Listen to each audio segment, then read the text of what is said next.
Hello everyone, this is Vipransh Sharma from study centre और आज हम पढ़ेंगे रेक्टेंगल के बारे में। मेंसुरेशन का पहला टॉपिक रेक्टेंगल।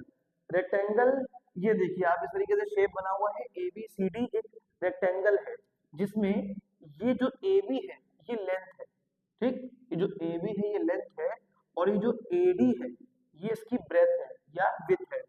तो अगर ये एडी इसकी ब्रेथ है तो ये बीसी भी इसकी ब्रेथ है, क्योंकि ये साइड इसके बराबर होगी, ठीक। ये साइड इसके बराबर होगी और ए बी अगर एल है तो डीसी भी एल हो जाएगा, क्योंकि ये साइड इसके बराबर होगी, ठीक है। तो ये रेक्टेंगल की प्रॉपर्टी है कि जो आमने सामने वाली साइड्स हैं ये एक दूसरे के इक्वल होती हैं। तो इसमें दो कॉन्सेप्ट आते हैं। पहला आता है पेरीमीटर। पहला आता है पेरीमीटर ऑफ अ रेक्टेंगल। तो पेरीमीटर का मतलब क्या होता है? ये जो आपको बाउंड्री दिख रही है, ये बाउंड्री, ये ए से बी जा रहे हैं, बी से सी आए, सी से डी आए, डी से ए चले गए। ये बाउंड्री में अगर आप चल रहे हो तो आप पेरीमीटर के अंदर चल रहे हो, ठीक है। तो पेरीमीटर का मतलब क्या होता है? सब बाउंड्रीज को ऐड कर दो, L plus B plus B. तो ये हो गया आपका 2l प्लस 2b। 2 को निकाल दिया कॉमन, ये बचा l प्लस बी। तो पेरीमीटर क्या हो गया आपका? 2l plus B. अगर वैल्यूज लेंथ की सेंटीमीटर में दी होगी तो यहाँ पे आप सेंटीमीटर लगाओगे। वैल्यू अगर सेंटीमीटर में दी है सेंटीमीटर लगाओगे, मीटर में दी है तो मीटर लगाओगे, ठीक। ये हो गया पहला कॉन्सेप्ट पेरीमीटर का। दूसरा कॉन्सेप्ट आता है एरिया। एरिया क्या होता है? ये जो अंदर का पार्ट दिख रहा है यहाँ पे, ये पूरा अंदर का जो पार्ट है जो कवर होगा रेक्टेंगल के अंदर, इसको क्या होता है? इसको हम बोलते हैं एरिया, ठीक। एरिया। तो एरिया का फॉर्मूला होता है L इंटू बी, ठीक। L into B, that's it. जो लेंथ दी है उसको ब्रेथ से मल्टीप्लाई कर दोगे, आपका एरिया आ जाएगा। अगर वैल्यू सेंटीमीटर में दी है तो सेंटीमीटर स्क्वायर लगाओगे। स्क्वायर इसलिए क्योंकि यहाँ मल्टीप्लाई लगा है, सेंटीमीटर को सेंटीमीटर से मल्टीप्लाई करेंगे, सेंटीमीटर स्क्वायर आएगा। अगर वैल्यू मीटर में दी है तो यहाँ मीटर स्क्वायर लगाओगे, ठीक है। ये मीटर स्क्वायर हो जाएगा और ये हो गया इसका फॉर्मूला। तो पहला फॉर्मूला बन के आ गया हमारा पेरीमीटर का 2l प्लस बी। दूसरा फॉर्मूला बन के आ गया हमारा एरिया का L इंटू बी, ठीक है। अब देखते हैं इस पे क्वेश्चन किस तरीके से आते हैं। तो अब हम बात करेंगे find the area and perimeter of rectangle, जिसकी लेंथ दी है 11 सेंटीमीटर और ब्रेथ दी है 6 सेंटीमीटर। तो करना क्या है, ये देखो, ये एक रेक्टेंगल हो गया, इसकी लेंथ दी हुई है आपकी 11 सेंटीमीटर, ठीक है, और इसकी ब्रेथ दी हुई है आपकी 6 सेंटीमीटर। तो पहले हमको एरिया निकालना है। तो एरिया का फॉर्मूला क्या बताया था? L into B. तो L कितना है? 11 सेंटीमीटर। ब्रेथ कितनी है? 6 सेंटीमीटर। मल्टीप्लाई कर दिया, 66 सेंटीमीटर स्क्वायर आंसर आ गया, ठीक है। उसके बाद क्या निकालना है? पेरीमीटर। तो पेरीमीटर के केस में क्या करोगे? Perimeter of a rectangle is equal to 2l plus B.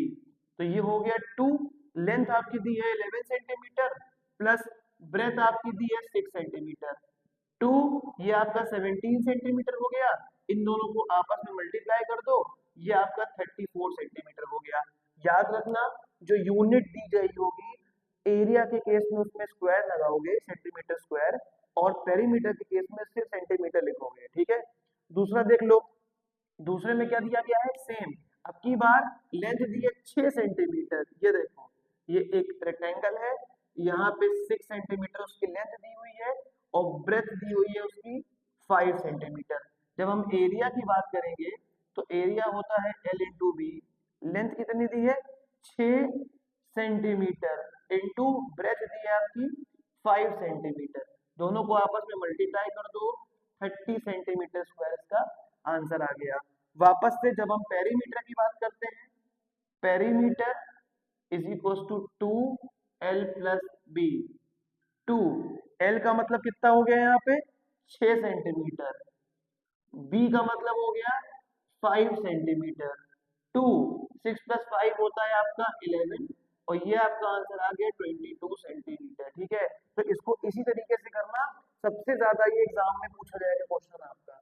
इस केस में क्वेश्चन दिया है the perimeter of an rectangle is 110 centimetre. आपको पेरीमीटर इन्होंने दे दिया है, ये देखो 110 सेंटीमीटर पेरीमीटर है, बता दिया कि भैया रेक्टेंगल का पेरीमीटर 110 सेंटीमीटर गिवन है and its length is 25 centimetre. मतलब अगर ये एक रेक्टेंगल है तो इसकी लेंथ जो है वो 25 सेंटीमीटर दे दी गई है, ठीक। और इसका जो पेरीमीटर है वो 110 सेंटीमीटर दे दिया गया है। तो बोला गया है ब्रेथ कितनी होगी, बताओ। ब्रेथ नहीं मालूम है क्या है, कॉन्सेप्ट सिंपल सा है, पेरीमीटर इज इक्वल टू 110 दिया हुआ है। पेरीमीटर ऑफ रेक्टेंगल का फॉर्मूला होता है 2l प्लस बी। ये 110 सेंटीमीटर गिवन है, बी को बी मान लो, लेट ब्रेथ बी बी। तो 2l का मतलब 25 हो गया plus b is equal to 110 centimetre. इस 2 को उस तरफ भेज दो, यहाँ 2 मल्टीप्लाई में है, वहां जाके डिवाइड में हो जाएगा। तो 110 को 2 से डिवाइड किया, 55 सेंटीमीटर आ गया, ठीक। इसको डिवाइड करा, 25 plus B is equal to 55, ये प्लस में है, वहां जाके माइनस का हो गया। तो 55 माइनस 25, तो ब्रेथ आपका आ गया 30 सेंटीमीटर। तो ये जो ब्रेथ है आपकी वो 30 सेंटीमीटर आएगी, ठीक है। तो इस तरीके के क्वेश्चन कई बार आते हैं, यहाँ तो ब्रेथ नहीं दी थी, कई बार लेंथ नहीं देंगे, कॉन्सेप्ट सेम रहेगा, आना चाहिए बस ढंग से। तो ब्रेथ नहीं दी थी तो ब्रेथ को बी मान लिया, लेंथ ना दी होती तो लेंथ को एल मान लेते, ठीक है। और ये हमारा आंसर हो गया। एग्जाम में सबसे ज्यादा क्वेश्चन पूछने वाला यही आता है, 4 नंबर में आता है the length and breadth of rectangle park is are in the ratio 5:3। अभी तक लेंथ और ब्रेथ हमको मीटर सेंटीमीटर में मिल रही थी, अब क्या हो रहा है कि हमको वैल्यू नहीं दी गई है, हमको रेशो में दे दिया गया है कि लेंथ और ब्रेथ, मतलब जैसे अगर ये रेक्टेंगुलर पार्क है तो इसकी जो लेंथ है वो 5 रेशो में है और ब्रेथ जो है वो 3 रेशो में है। तो हम लेट कर लेंगे, late length and breadth of a rectangular park be in the ratio, हम रेशो मान लेंगे 5x:3x, ठीक। मतलब लेंथ है हमारी 5x और ब्रेथ है हमारी 3x, पहला काम। दूसरा, पेरीमीटर दिया हुआ है 128 मीटर। पेरीमीटर की हेल्प से, पेरीमीटर का फॉर्मूला होता है 2l प्लस बी। तो पेरीमीटर दिया है 128 मीटर, यहाँ पे 2 लिखो, लेंथ है आपकी 5x, ब्रेथ है आपकी 3x, ठीक। 128 क्योंकि ये मल्टीप्लिकेशन में 2 है, डिवाइड में चला गया और ये दोनों ऐड होके 8x हो गए। 5x प्लस 3x 8x होता है। इससे ये कैंसिल हुआ, 64 आया, इससे ये कैंसिल हुआ, 64 आया। x इज इक्वल टू 64/8, ये 8 आ गया।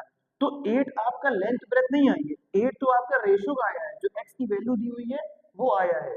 इसको उठा के वापस यहाँ पे रखेंगे, तो ये 5x बन जाएगा आपका 5 × 8 और 3x बन जाएगा 3 × 8।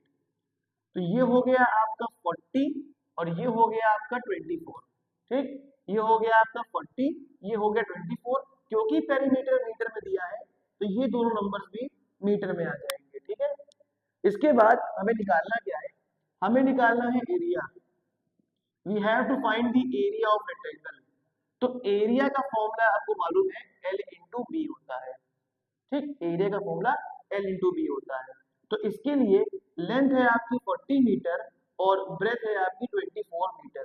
जब आप मल्टीप्लाई करोगे तो ये 960 मीटर स्क्वायर, 960 मीटर स्क्वायर आपका एरिया आ जाएगा। तो हमने किया क्या, रेशो को पहले x मान लिया, उसके बाद पेरीमीटर की हेल्प से मैंने x की वैल्यू निकाली, x की वैल्यू को वापस पुट करके जो लेंथ और ब्रेथ की एग्जैक्ट वैल्यू है वो निकाल दी, इन दोनों को मल्टीप्लाई करके एरिया निकाल दिया। इस चैप्टर में इतने ही क्वेश्चंस आ सकते हैं मैक्सिमम, घूम फिर के कुछ भी हो सकता है, कई बार एरिया दिया होगा तो पेरीमीटर निकालने को आ जाएगा। तो आप उसके लिए परेशान ना होना, कॉन्सेप्ट लेके चलना, कॉन्सेप्ट पकड़ लोगे तो